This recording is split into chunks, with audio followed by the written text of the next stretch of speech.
எல்லா புகழும் இறைவனுக்கே. நம் அனைவர் மீதும் இறைவனின் சாந்தியும் சமாதானமும் உண்டாகட்டும். அல்ஹம்துலில்லா, இறைவனுடைய அருளால் நம்ம ஹெவன்சி கவுன்சிலிங் ஓப்பன் ஆன்லைன் இன்ஸ்டியூட்டில் 20 டேஸ் ஸ்ட்ராட்டஜிஸ் பார்த்துட்ருக்கோம். ஒவ்வொரு மனிதரும் தன்னை எம்பவர் பண்ணிக்க, தன்னை உயர்ந்த நிலையை அடைய என்னென்ன விஷயங்கள் அவன் வாழ்க்கையில் தேவை அப்படிங்கிறத ஒவ்வொரு எக்ஸ்பர்ட்ஸும் அழகாக நமக்கு எக்ஸ்பிளைன் பண்ணுறாங்க. அந்த வகையில் இன்றைக்கி ரொம்ப முக்கியமான ஒரு டாபிக், உறவுகளை எப்படி மேனேஜ் பண்ணணும், ரிலேஷன்ஷிப்பை எப்படி மேனேஜ் பண்ணணும் அப்படிங்கிறத பற்றி பேசுகிறதுக்காக நம்மளுடைய கோஆர்டினேட்டர் 2 வருடமாக நம்மளோட இணைந்திருக்கிறாங்க. இவங்க இன்னும் முபல்லிகாவாக இருக்காங்க. ஹெவன்சி கவுன்சிலிங்குடைய பர்சனல் கவுன்சிலிங் அந்த டீமுடைய மெயின் அட்மினாக இருக்காங்க. ஸோ இப்படிப்பட்ட ஒரு எக்ஸ்பர்ட் மிஸ்ஸஸ் ரஹ்மத் மிஷ்ரியா அவர்கள் இன்னைக்கு உங்களோட பேச போகிறாங்க. அஸ்ஸலாமு அலைக்கும் வரஹ்மத்துல்லாஹி வபரகாத்துஹு சிஸ்டர். வலைக்கும் அஸ்ஸலாம் வரஹ்மத்துல்லாஹி வபரகாத்துஹு சிஸ்டர். இன்னைக்கு நம்ம எதை குறித்து பார்க்க போறோம் அப்படின்னா, உறவுகள் அப்படின்னு நமக்கு சொன்னோன்னே ஞாபகத்துக்கு வர்றது என்னெல்லாம் சொல்லுங்க பாப்போம். உறவுகள் சொன்னோன்னா நமக்கு என்னெல்லாம் ஞாபகத்துக்கு வரும்?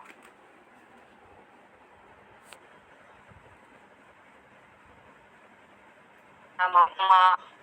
நமக்கு முதல்ல எடுத்தோடனே ஞாபகத்துக்கு வர்றது எப்பவுமே அம்மா, அதே மாதிரிதான் இருக்கும். ஆனா உறவுகள் அப்படின்னு பாத்துக்கிட்டோம்னா பலர் இருக்காங்க. உதாரணத்துக்கு இரத்த பந்த உறவுகள், தாய் வழி உறவுகள், தந்தை வழி உறவுகள், அப்புறம் திருமண உறவு, நட்புறவு. இதே மாதிரி உறவுகள் அப்படிங்கிறது பலதரப்பட்டதா இருக்கு. அதுவும் நம்மளோட தமிழ் சமூகத்துல உறவுகள் அப்படின்னு எடுத்துக்கிட்டோம்னா நிறைய முறைகள் சொல்லப்படுது. இப்போ ஒரு சில உறவு முறைகள் என்னன்னு நமக்கு தெரியாது. கொள்ளு தாத்தா, கொள்ளு பாட்டி, பூட்டை, இப்படிங்கிற மாதிரி உறவு முறைகள் எல்லாம் இருக்கு. என்ன சிஸ்டர்? அதுலயுமே தமிழ் கலாச்சாரத்துல பல உறவு முறைகள் சொல்லப்படுது. நமக்கு தெரியாத பல உறவு முறைகளும் இருக்கு.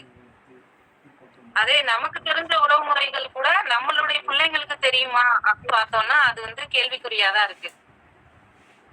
உறவுகளை குறிச்சு அல்லாஹ் என்ன சொல்றான் அப்படின்னு பார்த்தோம்னா, உறவுகளை யார் சேர்ந்து வாழ்றீங்களோ அவங்கள நானும் சேர்ந்து வாழ்ந்துக்குவேன் அப்படிங்கிற மாதிரி இறைவன் சொல்றான்.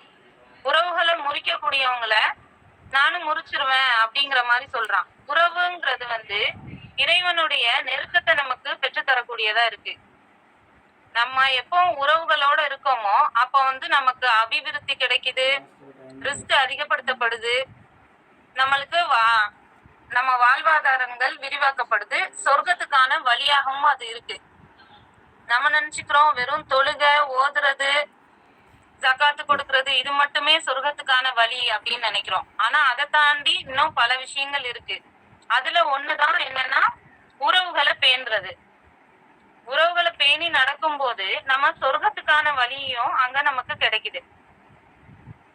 இப்போ உறவுகள்ல நம்ம முதன்மையா பார்க்க போற உறவு எந்த உறவுனா கணவனுடைய உறவு பத்தி பார்க்க போறோம்.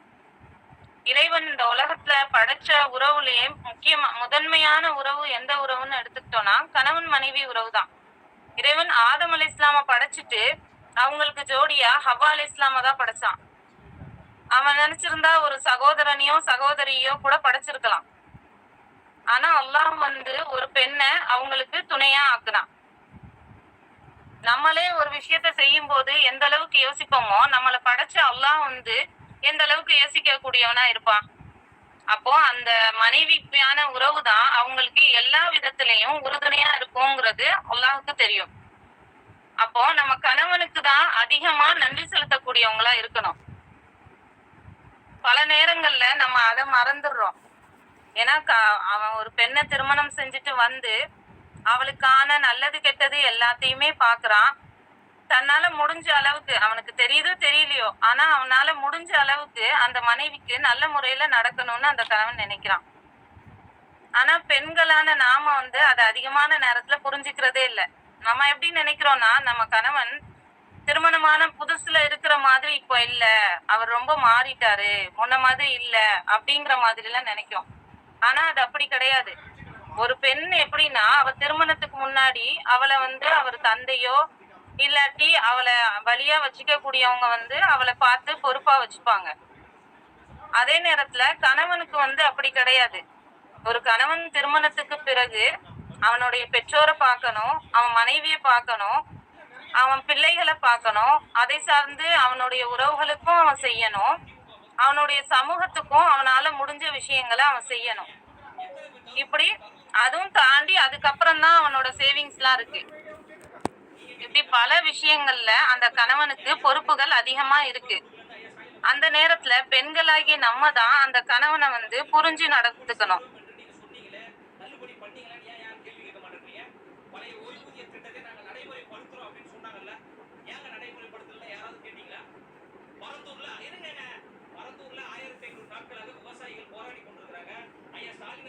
ஆனா ஒரு கணவனுக்கு இப்படி பலதரப்பட்ட விஷயங்கள் இருக்கிறதுனால அவன் ஒரே விதமா யோசிக்க முடியாது. ஏன்னா பெண்ணுடைய சிந்தனையும் ஆணுடைய சிந்தனையும் எப்பவுமே வேறுபட்டதா தான் இருக்கும்.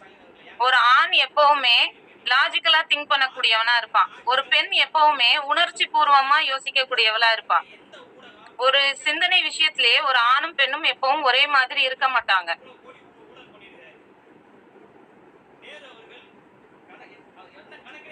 ஒரு ஒரே நிலையில இருக்க மாட்டாங்க. ஒரு ஆணுடைய சிந்தனை எப்பவுமே எப்படி இருக்கணும்னா, அவனை பொருளாதார ரீதியானதா இருக்கும். அவன் என்ன செய்யணும், ஒரு பொருள் வாங்கணும்னா இது தேவையா தேவையில்லையா அப்படிங்கிற மாதிரி யோசிக்க கூடியவனா இருப்பான். ஆனா அந்த கணவன் அந்த மனைவியாப்பட்டவள் எப்பவுமே உணர்ச்சி பூர்வமா தான் யோசிப்பா.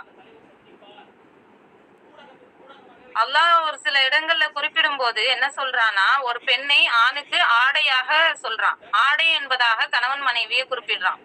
ஒரு ஆடை என்பது எப்படிப்பட்டதா இருக்கணும்னா, குளிர் மழை அப்புறம் நல்ல அவங்களுடைய தேவையற்ற விஷயங்களை மறைக்கக்கூடியதா இருக்கணும், அவங்களுக்கு கண்ணியம் தரக்கூடியதா இருக்கணும்.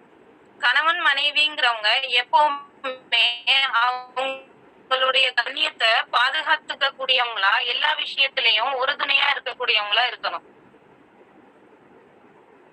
ஒரு பெண்ணோட கடமை இந்த இடத்துல என்னன்னு பாத்துட்டோம்னா, அந்த கணவனை நல்ல முறையில பாத்துக்கணும். அவனுடைய அவனுடைய தாய் தந்தைகளை நல்ல முறையில பாத்துக்கிறது. அப்புறம் அவன் கணவனுக்கு பிடிக்காதவங்களை அவன் இல்லாத நேரத்துல அவங்க அனுமதிக்க கூடாது. அவனோட பொருளாதாரத்தை நல்ல முறையில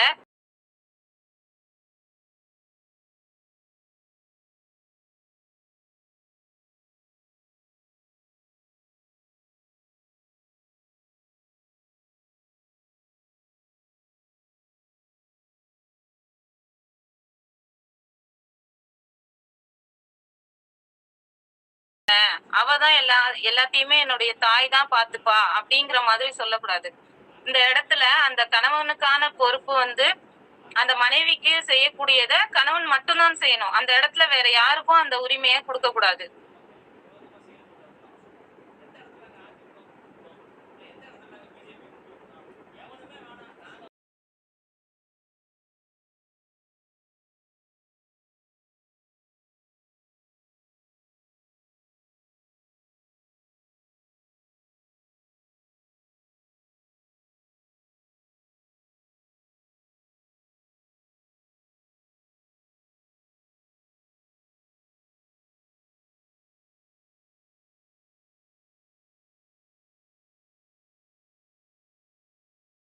நாங்களே தெரிஞ்சுக்கிட்டோம். அதுல நிறைய விஷயங்கள் எங்களுக்கு சொல்லி தரப்பட்டுச்சு. அதுல ஒண்ணு என்னன்னா, 5 விஷயம் நம்ம அன்பை அதிகரிக்கிறதுக்கான 5 விஷயங்கள் சொல்லப்படுது. ஒண்ணு என்னன்னா, நேரம் செலவிடுதல், பாராட்டுதல், gift கொடுக்கிறது, உடல் தொடுகை, அன்பான வார்த்தைகள். இதே மாதிரி 5 விஷயங்கள் சொல்லப்படுது. இதுல நம்ம பாராட்டுறதுன்ற விஷயம் யாருக்குதான் பிடிக்காம இருக்கும்? நம்மள யாருமே பாராட்டினா நமக்கு அதிகமா பிடிக்கும்ல. ஒரு கணவனோ மனைவியோ, ஒரு கணவன் தன்னோட மனைவி செய்யக்கூடிய ஒரு சமையலை பாராட்டும் போது அந்த மனைவிக்கு அதை விட சந்தோஷம் வேற எதுவுமே இருக்காது. அதே மாதிரி அந்த மனைவி வந்து அந்த கணவனுடைய சின்ன சின்ன விஷயங்களையும் உங்கள மாதிரி இந்த விஷயத்த செய்யவே முடியாதுப்பா அப்படின்னு ஒரு தடவை சொல்லி பாருங்களேன்.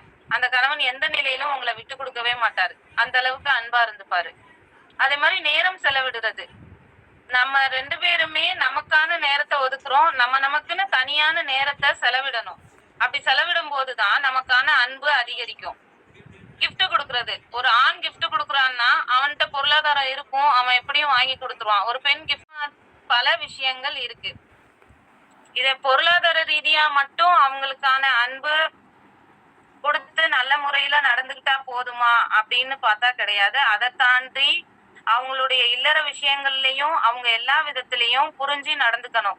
ஒரு ஆணுக்கான தேவைகளையும் ஒரு பெண்ணுக்கான தேவைகளையும் அவங்க சரிவர நடக்கும்போது அந்த குடும்பத்திலயும் சரி, அந்த வீட்டுல எந்த விதமான பிரச்சனைகளும் இருக்காது. அந்த வீட்டுல மாமியார் மருமகள் சண்டையோ இல்ல குழந்தைகளை அடிக்கிறதோ, அந்த கணவன் வந்து தவறான விஷயங்களுக்கு அடிமையாகிறதோ, இதே மாதிரி விஷயங்கள் அந்த குடும்பத்துல இருக்காது.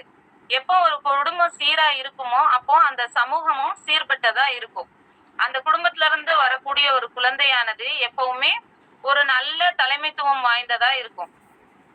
அடுத்ததா நம்ம பார்க்கக்கூடிய உறவு எந்த உறவுனா, தாயுடைய உறவை பத்தி பார்க்கலாம். இப்போ ஒரு சிறந்த தாய் யாருன்னு நினைப்பீங்க? தனக்கானத வச்சுக்கிட்டு தன்னுடைய குழந்தைக்கும் கொடுக்கக்கூடியவ சிறந்த தாயா, இல்லாட்டினா தனக்குன்னு எதுவுமே வைக்காம தன் குழந்தைகளுக்காக அனைத்தையும் கொடுக்கக்கூடியவள் சிறந்த தாயா இருப்பாளா? இந்த 2ல யாரு சிறந்த தாயின்னு நீங்க நினைக்கிறீங்க? சொல்லுங்க.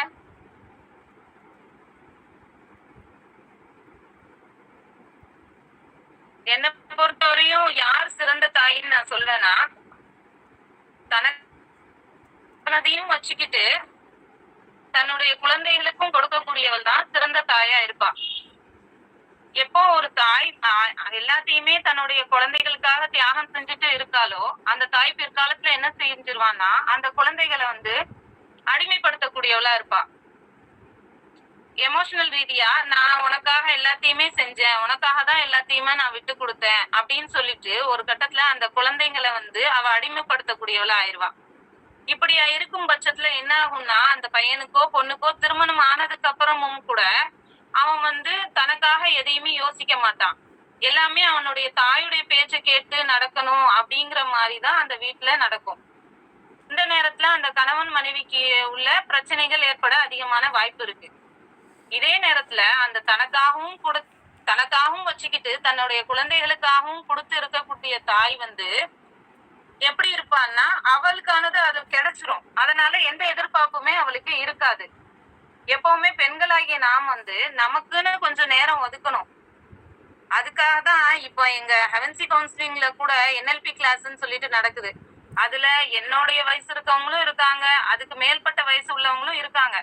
அதுல என்னன்னா, நமக்காக நம்ம நேரம் ஒதுக்கி நம்ம எக்ஸசைஸ் செய்யறது, இன்னும் அதே மாதிரி பல விஷயங்கள் நமக்காக நம்ம செஞ்சுக்கிறோம்.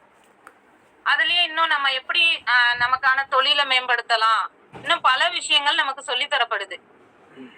இப்படி ஒவ்வொரு நேரமும் நமக்கும் சிந்திச்சு குழந்தைகளுக்கும் பார்த்து இருக்கக்கூடியவள் தான் சிறந்த தாயா இருப்பா.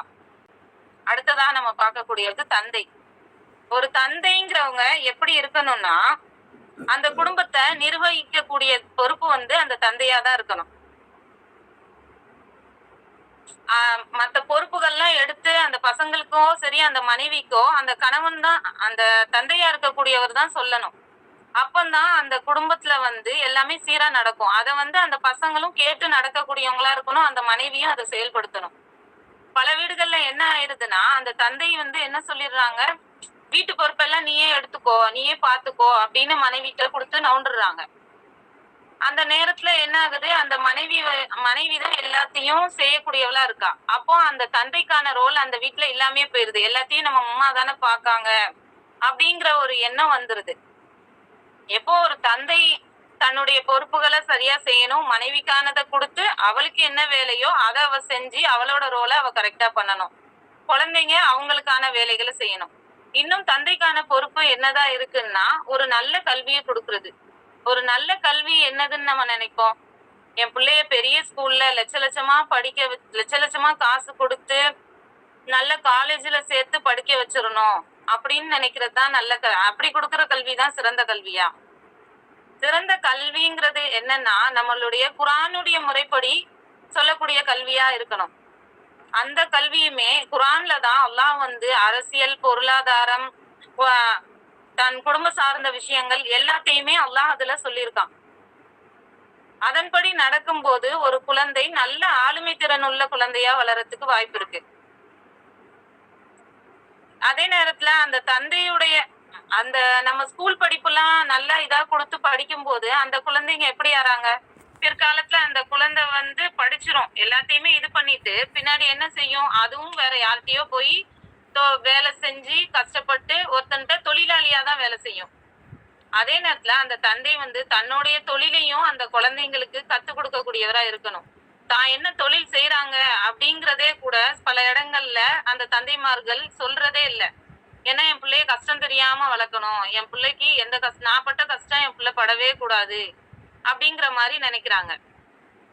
இப்படி இருக்கும்போது அந்த குழந்தைங்களுக்கு பின்னாடி ஒரு சின்னதா ஒரு கஷ்டம் ஏற்படும் போது கூட அவங்க என்ன ஆயிடுறாங்க, உடனே அவங்களால அதை தாங்கிக்க முடிய மாட்டேங்குது. எப்போ கஷ்ட நஷ்டங்கள் தெரிஞ்சு எல்லா விதமான இதுவும் கத்துக்கிட்டு வராங்களோ அந்த குழந்தைகள் தான் ஆளுமை மிக்கவர்களா வருவாங்க. அடுத்து பார்த்துக்கிட்டோம்னா நம்ம பிள்ளைகள் அப்படின்னு சொல்லும் போது அல்லாஹ் வந்து என்ன சொல்றான்னா பிள்ளைகளை செல்வம் அப்படின்னு சொல்றான். ஒரு செல்வம்னா எப்படி இருக்கணும்? நமக்கு அதுல இருந்து அபிவிருத்தி வந்துகிட்டே இருக்கணும்ல, அப்பதானே அதை செல்வமா நம்ம நினைப்போம்.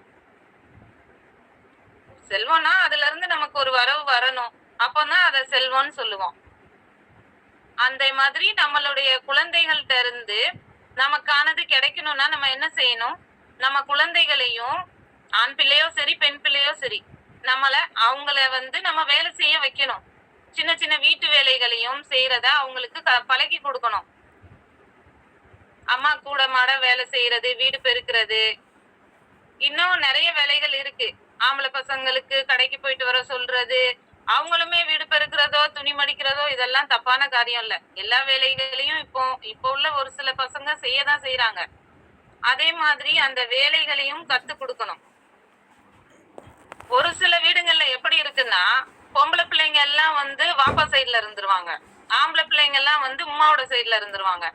அவங்களும் எப்படி ஆயிரும்னா பொம்பளை பிள்ளைங்களை வந்து ஏதாவது தாய்மார்கள் வேலை செய்யும் சொல்லும் போது அந்த தகப்பன் என்ன செய்வாங்கன்னா, என் பிள்ளை போய் நீ வேலை சொல்ற, அவெல்லாம் செய்ய மாட்டா அப்படின்ற மாதிரி அவங்க சொல்ல ஆரம்பிச்சிருவாங்க. அந்த நேரத்துல என்ன ஆயிருதுன்னா அந்த தாயுடைய வார்த்தைகள் வந்து அங்க எடுபடாம போயிருது.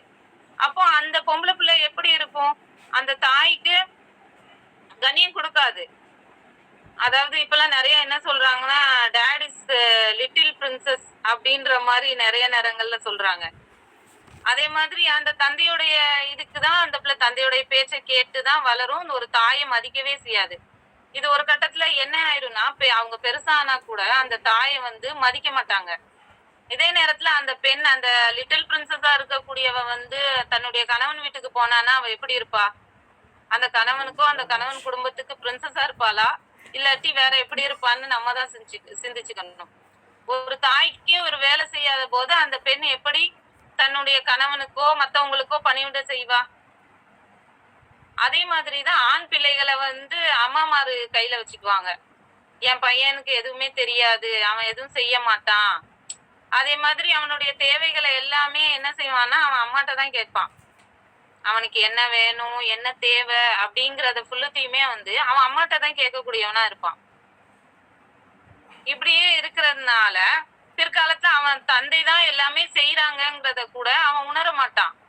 நம்ம வாப்பா தான் இந்த அளவு கஷ்டப்பட்டு நம்ம கொடுக்காங்க அப்படிங்கிற தந்தையுடைய உழைப்பையும் அவன் புரிஞ்சுக்க மாட்டான். தந்தையை எந்த நிலையிலயும் அவன் அதிகமா மதிக்க மாட்டான். இதே மாதிரி ஆயிரும். எப்பவுமே வந்து நம்ம வந்து கல்வியை சொல்லி கொடுக்கறத விட நம்மளே அவங்களுக்கு ஒரு ரோல் மாடலா இருக்கணும். பசங்களுக்கு நம்ம செய்யறத பார்த்து பிள்ளைங்க செய்யணும். அப்பனா நம்மளுடைய வாழ்க்கை முறைய குர்ஆனோட சார்ந்ததா நம்ம வச்சிருக்கணும். எப்பவும் குர்ஆன் ரிலேட்டடா நம்மளும் நம்மளுடைய வாழ்க்கையை கொண்டு போறோமோ அப்பதான் அந்த குழந்தைகளும் செயல்படுத்துவாங்க. அதிகமா பிள்ளைங்க பார்த்துதான் கத்துக்குவாங்க. சொல்லி இது பண்ணி கத்துக்கிறத விட பிள்ளைங்க பார்த்து கத்துக்கிறது தான் அதிகம். இப்படிப்பட்ட ஒரு சிறந்த பெற்றோரா நம்ம இருக்கணும். அடுத்ததா நம்ம பார்க்கக்கூடிய உறவு வந்து சகோதர உறவு. சகோதர உறவு அப்படின்னு எடுத்துக்கிட்டோம்னா, சகோதரன்றவன் நமக்கு உறுதுணையா இருக்கக்கூடியவன் எல்லா காரியத்திலயும். நமக்கு எந்த ஒரு பிரச்சனை வந்தாலும் எங்க அண்ணன் இருக்கான்டா, எங்க அண்ணனை கூப்பிட்டுருவேன், எங்க அண்ணன்ங்க வந்து எல்லாத்தையும் இது பண்ணிப்பாங்க அப்படிங்கிற நமக்கு ஒரு தைரியம் கொடுக்கக்கூடியவங்களா இருப்பாங்க. அந்த தைரியத்தையும் தெம்பையும் கொடுக்கக்கூடியவங்களா இருப்பாங்க. எப்படி மூசா அலைஹிஸ்ஸலாம் அவங்களுக்கு வந்து அவங்க இறைவன்கிட்ட தன்னுடைய சகோதரனை தனக்கு உதவியா கேட்டாங்க. அதே மாதிரிதான் முகமது நபி ஸல்லல்லாஹு அலைஹி வஸல்லம் அவங்களையும் அவங்களுடைய சகோதரனான அலி ரலியல்லாஹு அவங்கள வந்து கூடவே வச்சுக்கிட்டு இருந்தாங்க. அப்போ சகோதரன்றவன் நமக்கு எல்லா விதத்திலையும் பலமானவனா இருப்பான், உறுதுணையா இருக்கக்கூடியவனா இருப்பான். அடுத்து நம்ம பார்க்கக்கூடிய உறவு எந்த உறவுனா சகோதரிக்கான உறவு. ஒரு சகோதரி அப்படின்றவ எப்படி இருப்பான்னா எல்லா நிலையிலயும் நம்மள அரவணைச்சு கொண்டுட்டு போறவங்களா இருப்பாங்க. முன்னாடி காலத்துலலாம் சகோதரிகள் எப்படி இருப்பாங்கன்னா தாய்க்கே பிரசவம் பார்க்கக்கூடியவங்களா இருப்பாங்க. அவங்க தாய்க்கு அவங்களோட சகோதரர்கள் எல்லாம் வந்து அவங்கதான் வளர்த்து பெரிய இதா கொண்டு வரக்கூடியவங்களா இருப்பாங்க. அந்த பொறுப்பை வந்து அந்த சகோதரிகள் எடுத்துப்பாங்க. அதே மாதிரி எப்படி மூசா அலைஹிஸ்ஸலாமுக்கு வந்து அவங்களுடைய சகோதரி அவங்கள அந்த தண்ணியில விடும்போது தன் சகோதரன் எங்க போறான், எங்க இது பண்ணிட்டு போறாங்க, யார் அவங்கள அரவணைச்சு வச்சுக்கிறா அப்படிங்கறத கண்காணிச்சிட்டு இருந்தாங்களோ, அதே மாதிரி ஒரு சகோதரிங்கிறவ எல்லா நிலையிலையும் அந்த சகோதரர்களை கண்காணிக்க கூடியவங்களா இருப்பாங்க. அதே நேரத்துல பல சகோதர சகோதரிகள் இருக்கக்கூடிய வீடுகள்ல வந்து நம்ம பெண் எடுத்தோம்னா அந்த பெண் எப்படி இருப்பான்னா அவ குடும்பத்தை புரிஞ்சு நடந்துக்க கூடியவளாகவும் ரொம்ப தைரியமிக்க பெண்ணாவும் இருப்பா. ஏன்னா அவ அந்த ஃபேமிலில எல்லா விஷயத்தையும் பார்த்திருப்பாள்ல, அதனால அவ அந்த கணவனுடைய ஃபேமிலியில போய் எல்லாத்தையும் தைரியமா ஃபேஸ் பண்ணக்கூடியவளா இருப்பா. அடுத்ததாக நம்ம பார்க்கக்கூடிய உறவு எந்த உறவுன்னா நாத்தனார். நாத்தனார்ன்னு சொன்னோடனே எல்லாத்துக்கும் ரொம்ப இதா இருக்கும். நாத்தனார்ங்கிற உறவு எப்படிப்பட்ட உறவா இருக்கணும்னா ஒரு சப்போர்ட்டிவா தான் இருக்கணும். அதே நேரத்துல போய் அவங்க அந்த கணவன் வீட்டுல உரிமை எடுத்துக்க கூடாது.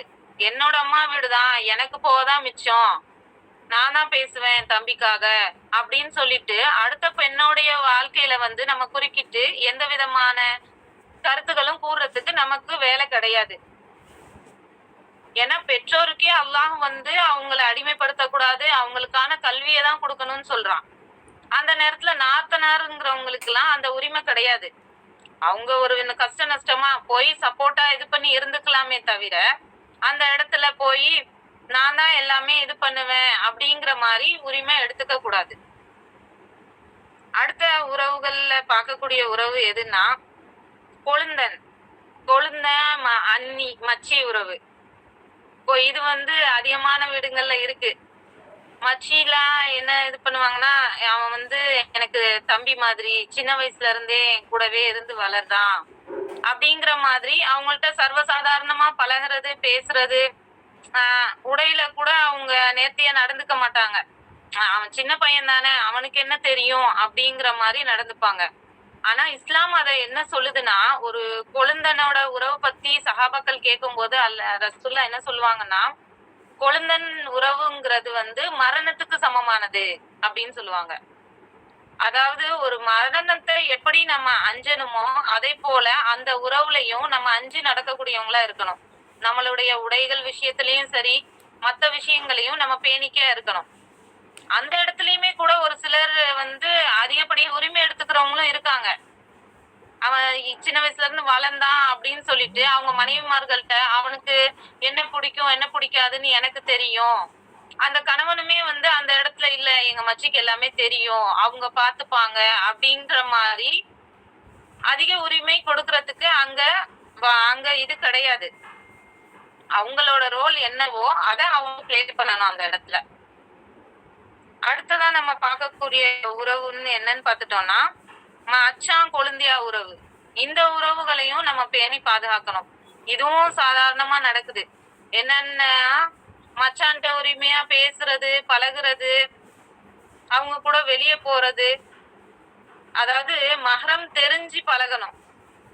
அந்த மகரமான மாமியாருங்கிறவங்க கதவுக்கு பின்னாடி நின்றுப்பாங்க. அவங்க போய் எம்மா நீ மச்சானுக்கு இதை கொடுத்துட்டு வா அதை கொடுத்துட்டு வான்னு சொல்லி அவங்க சொல்லுவாங்க. ஆனா அந்த இடத்துல மாமியார் தான் மகரம். அவங்க போய் நேரடியா பேசலாம் வைக்கலாம், அதுக்கு உரிமை இருக்கு. ஆனா அந்த கொழுந்தியாக்கு அந்த இடத்துல அந்த உரிமை கிடையாது. இறைவன் என்ன சொல்றான், உறவுகளை குறிச்சு நீங்க அஞ்சு நடந்துக்கோங்க அப்படின்ற மாதிரி சொல்றான். அப்போ உறவுகள்ங்கிறத நம்ம எந்தெந்த உறவை எப்படி பார்க்கணுங்கிறத நம்ம புரிஞ்சு நம்ம தான் நடக்கணும். அடுத்ததாக சொல்லப்படக்கூடிய உறவு நட்புறவு. நட்புறவு எப்படி இருக்கணும்னா, ஒரு வீட்டுல போய் பொண்ணு பார்க்க போறோம்னா, ஒரு மாப்பிள்ளைய பார்க்க போறோம்னா என்ன சொல்லுவாங்க, அவனோட ஃப்ரெண்ட்ஸையும் போய் பாருங்கப்பா, அவனோட ஃப்ரெண்ட் சர்க்கிள் எப்படி இருக்குன்னு தெரிஞ்சுக்கோங்க அப்படின்ற மாதிரி சொல்லுவாங்க. ஒரு நட்பை வச்சுதான் மத்தவனை நம்ம கணிக்கக்கூடியவங்களா இருக்கும்.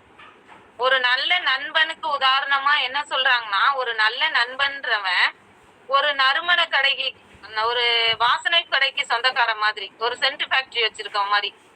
அவன் ஃபேக்டரிக்கு நம்ம போனோம்னா நமக்கும் அந்த நறுமணம் கிடைக்கும். இதுவே ஒரு கெட்ட நண்பனுக்கு உதாரணத்தை என்ன சொல்றாங்கன்னா, கொல்லப்பட்டறையில இருக்கிறவன் மாதிரி அப்படின்னு. அந்த இடத்துக்கு நம்ம போனோம்னா நம்மளும் கரியாயிருவோம். இப்போ நம்ம தப்பே பண்ண மாட்டோம், நம்ம ஃப்ரெண்ட்ஸ் தான் குடிப்பான், நான் ஒன்னும் இல்லப்பா சும்மா அங்க போய் கூல் ட்ரிங்க்ஸ் தான் குடிச்சிட்டு வருவேன் அப்படிமா. ஆனா வெளியே பாக்குறவங்களுக்கு அது எப்படி தெரியும்? அதனால நம்ம நட்புங்கிறத நல்ல முறையில தேர்ந்தெடுக்கணும். நட்புமே நம்மள சொர்க்கத்துக்கு கூட்டிட்டு போகக்கூடியதாக இருக்கணும். இறைவன் ஒரு நல்ல நட்பு எப்படி இருக்கணும்னா, நல்ல இறைவனுக்காகவே பிரியணும், இறைவனுக்காகவே சேரக்கூடிய நட்பா இருக்கணும். இப்போ நம்ம குடும்பத்துல எல்லாம் சேர்ந்திருக்கோம்ல, நம்மளாம் எதுக்காக சேர்ந்திருக்கோம்? இறைவனுடைய வழியில சேர்ந்திருக்கோம். இந்த நட்புங்கிறது எவ்வளவு உன்னதமானதா இருக்கு, நம்மள சொர்க்கத்துக்கு கூட்டிட்டு போகக்கூடிய நட்பாக இருக்கு. அதே மாதிரி நண்பர்களுக்கு இடத்துல அதிகப்படியான நம்ம அந்தரங்க விஷயங்களை பகிரக்கூடாது. அதிகமான நேரத்துல பெண்களும் சரி ஆண்களும் சரி ஃப்ரெண்ட்ஸ்ட அதிகமான நம்ம அந்தரங்க விஷயங்களை பகிரக்கூடியவங்களா இருப்பாங்க. அந்த விஷயத்திலயும் நம்ம கவனமா எப்பவுமே இருக்கணும். எதை பகிரணும் அப்படிங்கிறத புரிஞ்சு நடந்துக்கணும். இதனாலையும் பல வீடுகள்ல பிரச்சனை வர்றதுக்கு காரணமா இருக்கு. அது இதுல இருந்து நம்ம உறவுகளை பேணி சொர்க்கத்துக்கு நம்ம எப்படி போகணுங்கிற வழிய நம்ம இதுல இருந்து கத்துக்கிறோம். அல்ஹம்துலில்லாஹ், உறவுகளை பத்தி எனக்கு தெரிஞ்ச விஷயங்களை நான் உங்களுக்கு சொல்லியிருப்பேன் அப்படின்னு நம்புறேன். எனக்கு இந்த வாய்ப்பை கொடுத்த ஹெவன்சி கவுன்சிலிங்க்கு நான் அதிகமான நன்றிகளை தெரிவிச்சுக்கிறேன். ஜஸாக்கல்லாஹு ஹைரா. அல்ஹம்துலில்லாஹ் அல்ஹம்துலில்லாஹ், ஜஸாக்கல்லாஹு கைர் சிஸ்டர்.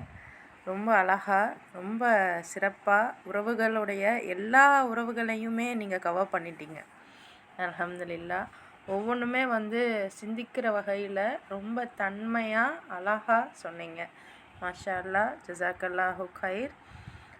இன்ஷா அல்லாஹ் மற்ற சிஸ்டர்ஸ் உங்களுடைய ஃபீட்பேக்கை நீங்கள் ஷேர் பண்ணலாம். அஸ்ஸலாமு அலைக்கும் வரஹ்மத்துல்லாஹி வபரகாத்துஹு. அல்ஹம்துலில்லாஹ், ரொம்ப நிறைய விஷயங்கள், அதாவது இப்படிலாம் இருக்குமா அப்படின்னு யோசிக்கிற விஷயங்கள் நம்ம அன்றாடம் பார்க்க தான் செய்யறோம். ஒவ்வொரு உறவுமே நம்மளை சுற்றி தான் இருக்காங்க. அதுலேயுமே அல்லாஹ் இதெல்லாம் சொல்லியிருக்கான் அப்படின்னு ரொம்ப ரொம்ப அருமையாக சொன்னீங்க. மாஷா அல்லாஹ், ஜஸாக்கல்லாஹு ஹைரன் சிஸ்டர்.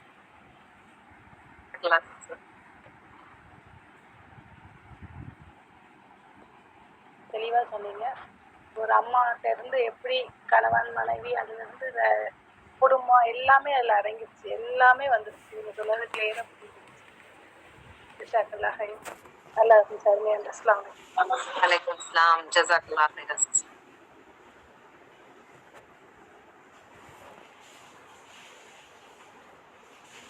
அஸ்ஸலாமு அலைக்கும். வலைக்கும் சலாம்மா. அழகான முறையில் நீங்கள் உறவுகளை எப்படி பேணணும், உறவுகளுடைய எல்லாத்தையும் பற்றி அழகான முறையில் சொன்னீங்க. மாஷா அல்லாஹ், மாஷா அல்லாஹ். ரொம்ப நமக்கு ரொம்ப புரியும்படின்னு சொல்லி தந்தீங்க. ரொம்ப இதாக இருந்துச்சு. ஆனால் சொன்ன மாதிரி உறவுகள் நம்ம கொழுந்தை மச்சான் கொழுந்தியா அப்படிங்கும்போது அந்த உறவுகளை எப்படி பேணணும் அப்படிங்கிறதையும் நாம் அழகான முறையில் சொன்னீங்க. இன்னொன்று எனக்கு கல்யாணம் முடிஞ்சு 30 வருஷமாக ஆகிப்போச்சு.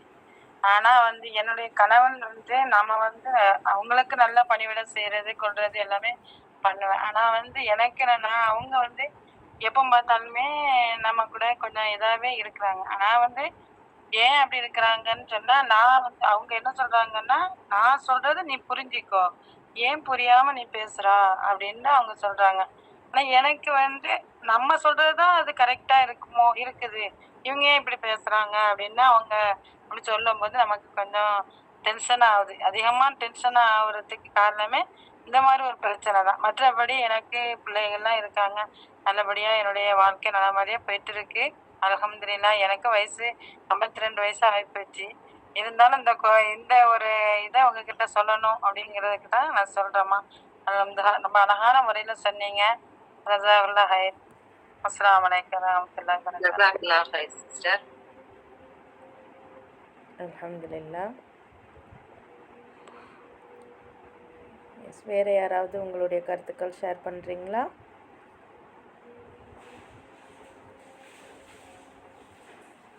ஓகேம்மா. அல்ஹம்துலில்லா. இன்ஷா அல்லாஹ் இதே மாதிரி நாளைக்கு இன்னொரு ஒரு சிறந்த எக்ஸ்பர்ட்டோட நம்ம எல்லாரும் இணையலாம். ஜஸாக்கல்லாஹு கைர்.